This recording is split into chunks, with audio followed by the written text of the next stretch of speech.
Hello, hello. I hope you're doing awesome. So today we're going to be talking about 4 specific ways that gut health affects fertility. This is a topic I recently did a class on, and so many people shared that this was some of the first time they were hearing this information. They did not know there was such a specific connection to supporting gut health and their fertility. So I'm going to take a little bit of that class and talk about the 4 different ways that gut health can affect fertility.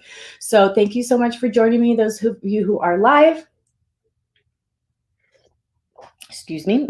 My name is Heather Rodriguez. I am a natural fertility specialist. I am passionate about empowering women with their health when it comes to natural therapies. All right, so let's get to it. Let's talk about the 4 ways. So the first way that gut health is going to affect fertility is with nutrient absorption. If someone is having a lot of digestive issues, then they could also have absorption issues when it comes to nutrition. So how do you feel on a scale of 1 to 10 where your digestion is? You can put it in the comments. 1, if you're like, this is an area that I am hurting, it's something that affects me after every meal. 2 to 10 is like, I'm awesome. I go to the bathroom 2 times a day. I don't feel meals when I digest them. I'd love to hear kind of where you guys are at with your digestion in the comments below. But nutrient absorption can be affected if your gut is not working properly and there's a lot of inflammation. Okay, I'm getting a 2 and a 1. I'm so glad, Aisha, that you're here. We have a 4, a 9. Good job, Mona. 5. Yeah, so this is something that affects so many people. We have a 4. Awesome. I'm glad that you're here then. So nutrient absorption is going to be a big deal because we need these nutrients to help protect egg health, for hormone production. We need them for cell protection, a lot of different reasons. And if you're doing all these steps, like say you're focusing on the important 5 or the 5 live, and you're doing all the steps, but if your digestion is really affected, you're not going to absorb the nutrients that you're eating.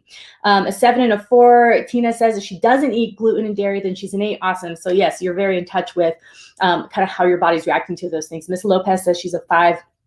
Yeah, guys, this is something that's not that's very common in our culture, right? So nutrient absorption, really important. There's specific nutrients that can affect ovulation, that can affect having regular cycles. I did a video on that recently, so you can go ahead and look on whatever platform you're on for that video. I talked about the specific nutrients and minerals that are needed, like iron is a big one that can affect your period. So nutrient absorption. The second one is elimination. It can affect the elimination of toxins and excess hormones. So one of the ways that your body gets rid of hormones that like are in excess, so excess estrogen dominance, that type of a thing, or toxins that we're micro-exposed to on a daily basis. This is what I think to be one of the main causes of fertility issues is micro-exposures through our food, through skincare, home care, those types of things.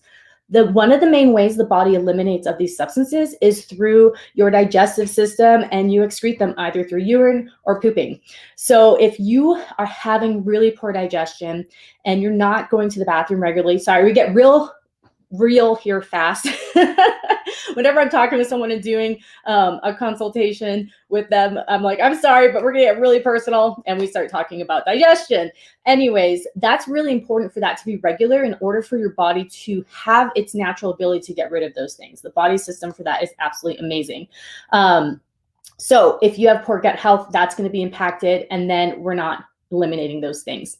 The other part is when you do have issues with your digestion and your gut health, this also will turn into something eventually, if you don't address it, that could be called leaky gut. That's one thing that can happen where, say, someone was talking about gluten a minute ago. That's something that's pretty common that can cause this. If you don't absorb or you don't digest gluten very well, you continue to eat it, then what happens is it sits there in your intestines, and your body then begins to see it as a foreign invader and attacks it because it's like, well, I can't break this down. I'm not digesting this. It's a foreign invader. Let's attack it. And then you end up with a lot of inflammation and leaky gut. This is a very simplified explanation of it. But what happens is you then have things leaking into your body that should not be. And then your body has an even higher inflammatory response. So inflammation is one of the main topics I've been talking about this year as it pertains to fertility, because it is a really important one that never gets discussed. But when you look at different studies of fertility issues, one of the factors is inflammation happens to be there. So there'll be compounds in the blood that show the body's having a constant inflammatory response. We don't want that when we want a receptive, calm environment for for implantation to occur and for healthy hormone production. All right, so increased inflammation can definitely affect other things. And then the last one is poor digestion can actually have an effect on some of your hormone production. So for instance, thyroid hormones are converted in the digestive tract. So if you're someone who's experiencing thyroid issues, you are maybe on medications, or you feel like you've been doing a lot of things to support yourself, but you're not really seeing a change there, have you worked on your gut health? So gut health can definitely have an impact on thyroid. So T4 to T3 conversion happens in the digestive tract. So in 2014, there was a study that showed that there was a direct link between hypothyroidism and SIBO. SIBO is a small intestinal bacteria overgrowth in the gut. So gut health is all about having a high amount and healthy amounts of healthy bacteria so that their ratio is higher. So what's happening when people have a lot of poor digestion, poor gut health, they have more bad bacteria in their intestines than they do the positive good bacteria. That's one of the aspects of it.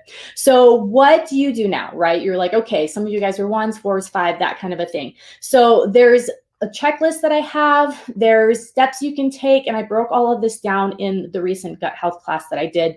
So what happened is I did this class on Tuesday. I normally have these classes up for 24 hours, but people had some technical issues getting to it, so I still have it up. I'm going to put the link in my bio for Instagram. The link is below this video for Facebook and YouTube, and you can go ahead and watch that class. It will only be up. I'm going to leave it up another day so you guys can check that out. But in that class, I go into detail on how to know if you are experiencing this. Like, are you just experiencing a little bit of digestive issues that, you know, sometimes we have here and there once in a while, or is this an actual area in your life that you really should put some energy into? And then we talk about all the solutions in that video. So go ahead and check those out. But know that, you know, when I'm talking about natural fertility and fertility health, I know you want to hear, okay, I just need to take Vitex, or okay, here's this pill or this herb. But what's really happening in the body is because of our lifestyles, because we've lived lives, right? We've eaten certain things, whatever. We are now where we are. And this is a response to certain areas of the body being out of balance. So when I talk about gut health, or I talk about cleansing, or I talk about the endocrine system, those types of things, stress, sleep, all of those are the root causes of these iceberg events that you're having. Low progesterone to me is an iceberg event. This is a symptom after a certain amount of time of things being out of balance. Someone will stop ovulating, then they're not producing progesterone. That's just one example. So that's why I always come back and take a step back and talk about nutrition. Talk about, are you drinking enough water? Let's increase circulation. Let's talk about your gut health. Let's talk about endocrine. How's your sleep? Because that is actually where everything has started.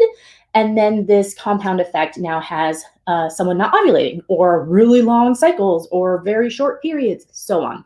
All right, well, thank you guys so much for joining me. If you do want more information about my natural fertility, go to naturalfertilityinfo.com. My website is insane with like over 1,200 guides, articles, any topic. I know a lot of you will message me and say, what about this and this? Go and search that site. There are multiple guides for any type of fertility topic on there. If it's not on there, feel free to reach out. But I hope you guys have an awesome day. Do something for yourself today.